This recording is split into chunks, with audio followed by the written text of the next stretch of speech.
Good morning बच्चों, +1 class. आज जो हम लोग टॉपिक कर रहे हैं आपका, जो लास्ट में हम लोगों ने टॉपिक किए थे वो थे आपकी rules of filling the orbitals, है ना, कि हम लोग ऑर्बिटल्स को किस तरह से फिल करते हैं और उसके कुछ रूल्स मैंने आपको बताए थे। जैसे आपका पहला रूल था ऑफ-बोर प्रिंसिपल, उसके बाद हम लोगों ने किया पॉलीज एक्सक्लूजन प्रिंसिपल और उसके बाद हम लोगों ने किया हंट्स रूल। ठीक है, तो ये 3 रूल्स जो थे वो मैंने आपको लास्ट लेक्चर में बताए हैं और उसी के अकॉर्डिंग जो है आज का टॉपिक जो है वो आपके क्वेश्चन आंसर्स हैं, उसी से रिलेटेड कि हम लोग किस तरह से ऑर्बिटल्स को फिल करते हैं और उन रूल्स को फॉलो करना है आपने, जो मैंने रूल्स आपको कल करवाए थे। ठीक है, जैसे आपका पहला है, फॉर एग्जांपल अगर आपका पहला क्वेश्चन है लिस्ट ऑल द वैल्यूज़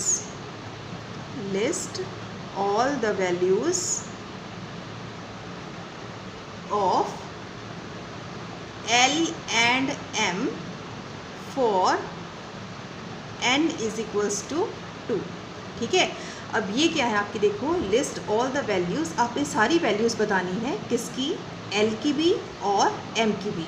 अब यहाँ पे L क्या है, L मैंने आपको कल बताया था, ये आपका एज़ोमुथल क्वांटम नंबर है। ठीक है, जो हमें सब शेल्स के बारे में बताता है। तो L हो गया आपका एज़ोमुथल क्वांटम नंबर और M हो गया आपका मैग्नेटिक क्वांटम नंबर। ठीक है, अब इन दोनों की वैल्यू आपने बतानी है और n का मतलब है प्रिंसिपल क्वांटम नंबर, वो है आपके पास 2। ठीक है, अब यहाँ पे देखो, अगर n आपके पास 2 है, फॉर एग्ज़ाम्पल अगर n की वैल्यू 2 है, यहाँ मैंने आपको बताया था for L is equals to 0, तो M की वैल्यू पे क्या हो जाएगी, 0। यहाँ देखो n का मतलब है 2। अब 2 का मतलब क्या है यहाँ पे कि L की वैल्यू क्या हो सकती है और M की वैल्यू क्या हो सकती है। L की वैल्यू हमेशा 0 होगी, अगर L की वैल्यू 0 है तो M की वैल्यू भी 0 होगी। ठीक है, और अगर L की वैल्यू, दूसरी वैल्यू क्या है आपके पास 1, तो M की वैल्यू क्या हो जाएगी, -1 0 +1। कल भी मैंने आपको बताया था n की अगर वैल्यू 2 है, इट मीन्स कहने का आपके पास 0 और 1, ये आपके पास 2 वैल्यूज़ हैं। ठीक है, एक वैल्यू हमेशा लेस लेनी है आपने। अगर यहाँ n आपके पास 2 है तो l की वैल्यू क्या होगी, एक 0 और दूसरी 1, 2 वैल्यूज़ होंगी l की। ठीक है, अब l की वैल्यू मैंने पहली कौन सी फिल की है, 0। ठीक है, अगर l की वैल्यू 0 है तो m की वैल्यू भी क्या होगी आपके पास, 0। ठीक है, और दूसरा क्या है, L इज इक्वल्स टू 1, तो M की वैल्यू क्या हो जाएगी, मैंने आपको कल ही बताया था, M की वैल्यू हमेशा -L से लेके +L तक होती है इंक्लूडिंग 0।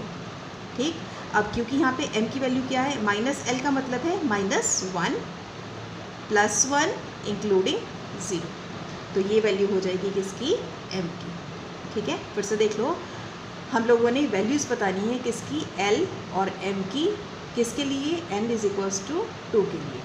जो भी आपको n गिवन है, मान लो अगर यहाँ पे आपके पास 4 दिया हुआ है तो L की वैल्यू क्या हो जाएगी, 0 1 2 और 3, यानी कि एक वैल्यू आपने कम ही रखनी है। ठीक है, अब यहाँ पे क्या है आपके पास, n इज इक्वल्स टू 2, तो L की वैल्यू हो गई 0 और 1। तो अगर L की वैल्यू 0 है, मान लो L की वैल्यू 0 है, तो M की वैल्यू भी हमेशा क्या रहेगी, 0। ठीक है, दूसरी वैल्यू क्या है L की, 1, तो L की वैल्यू 1, तो M की वैल्यू क्या हो जाएगी, -1 से लेके +1 इंक्लूडिंग 0। ठीक है, फॉर एग्जांपल जैसे आपके पास सेकंड क्वेश्चन देखो आपका, मान लो आपके पास n इज इक्वल्स टू 4 है और आपने वैल्यूज़ बतानी है L की और M की। ठीक है, ये क्वेश्चन है आपके पास। अब यहाँ पे n है आपके पास 4, तो L की वैल्यू क्या हो जाएगी आपके पास, 0 1 2 और 3। ठीक है, ये 3 वैल्यूज़ हो गई किसकी, L की। अब ये वैल्यूज़ हैं L की, तो अगर L आपके पास क्या है, 0, तो M क्या हो जाएगा, M भी हो जाएगा 0। ठीक है, दूसरी वैल्यू क्या है 1, तो अगर L हो जाएगा 1, तो M क्या है आपके पास, -1 0 एंड +1। नेक्स्ट क्या है, L की वैल्यू आपके पास 2, तो M की वैल्यू क्या हो जाएगी, -2 -1 0 +1 एंड +2। ठीक है, 5 वैल्यूज़ हैं M की। नेक्स्ट क्या है, L इज इक्वल्स टू 3, तो M की वैल्यू क्या हो जाएगी आपके पास, -3 -2 -1 0 +1 +2 एंड +3। ठीक है, तो इस तरह से आपने वैल्यूज़ निकालनी है किसके लिए, L के लिए और M के लिए। ठीक ठीक है। अब नेक्स्ट क्वेश्चन देखो। नेक्स्ट क्वेश्चन मान लो आपके पास है थर्ड क्वेश्चन, आपने यूज़ करना है किसको, using S, P, D and F। ये आपके पास ऑर्बिटल्स हैं, ठीक है। मैंने कल भी आपको बताया था 4 ऑर्बिटल्स हैं आपके पास, एक S, P, D और F, ठीक है। अब इसमें आपने बताना है कि कौन सा इलेक्ट्रॉन जो है किस सबशेल में लाई करता है। अब क्वेश्चन जो है आपके पास, क्वेश्चन दिया हुआ आपके पास N की वैल्यू है 1 और L की वैल्यू है 0, ठीक है। ये क्वेश्चन है आपके पास और आपने क्या बताने हैं कि किस सबशेल में ये इलेक्ट्रॉन जो है वो लाई करेगा। N क्या है 1 और L क्या है 0। कल मैंने आपको बताया था कि L की वैल्यूज़ अगर आपके पास होंगी 0, 1, 2 एंड 3, तो 0 जो है वो S में आएगा, ये P में, ये D और ये F में, ठीक है। अब यहाँ पे देखो क्या है आपके पास, यहाँ पे आपके पास गिवन है N की वैल्यू 1 यानी कि प्रिंसिपल क्वांटम नंबर है, इसको हम वैसे ही लिख देंगे। जितनी भी आपकी N की वैल्यू है आप उसे वैसे ही लिखोगे। यहाँ पे मैंने 1 लिखा है। L की वैल्यू क्या है 0, L की वैल्यू 0 का मतलब है S, तो ये बन जाएगा आपके पास 1S, ठीक है। फिर से देख लो, N की वैल्यू 1, जो आपका प्रिंसिपल क्वांटम नंबर रहेगा वो आपने वैसे ही लिखना है, एज इट इज़ ही रहेगा। L की वैल्यू जो है आपके पास 0 है, अगर L की वैल्यू 0 होती है तो कौन सा सबशेल आपके पास S, तो आंसर विल बी 1S, ठीक है। नेक्स्ट देखो, नेक्स्ट जैसे आपके पास है N is equals to,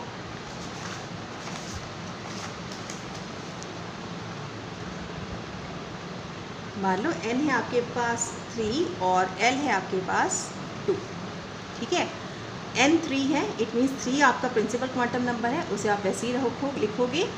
L की वैल्यू की यहाँ आपके पास 0, 1, 2 एंड 3 यानी कि S, P, D and F। L की वैल्यू कितनी है 0, तो L की वैल्यू 0, 0 का मतलब है आपके पास क्या है D, तो आंसर आ जाएगा आपके पास 3D सबशेल, ठीक है। नेक्स्ट देखो, थर्ड है आपके पास N की वैल्यू है 2 और L की वैल्यू है आपके पास 1, ठीक है। तो आंसर हो जाएगा 2, तो वैसे ही रहेगा आपके पास। L की वैल्यू 1, L की वैल्यू 1 का मतलब है P, आंसर आ जाएगा आपके पास 2, ठीक है। तो 2P सबशेल। उसके बाद नेक्स्ट देखो, N इज इक्वल्स टू 4 और L इज इक्वल्स टू 2। 4 आपका वैसे ही रहेगा क्योंकि वो प्रिंसिपल क्वांटम नंबर है।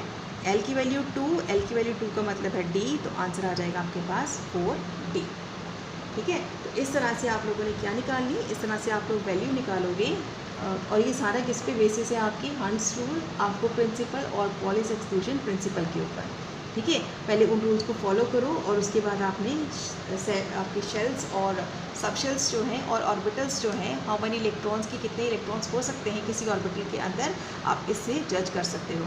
क्योंकि यहाँ पे D है, अब D का मतलब है मैक्सिमम उसमें 10 इलेक्ट्रॉन्स हो सकते हैं, ठीक है। क्योंकि D के अंदर क्या है आपके 5 ऑर्बिटल्स आते हैं। ये आपके पास D है, D में क्या है आपके पास 5 ऑर्बिटल्स प्रेजेंट होते हैं, 1, 2, 3, 4 एंड 5 ऑर्बिटल्स हैं।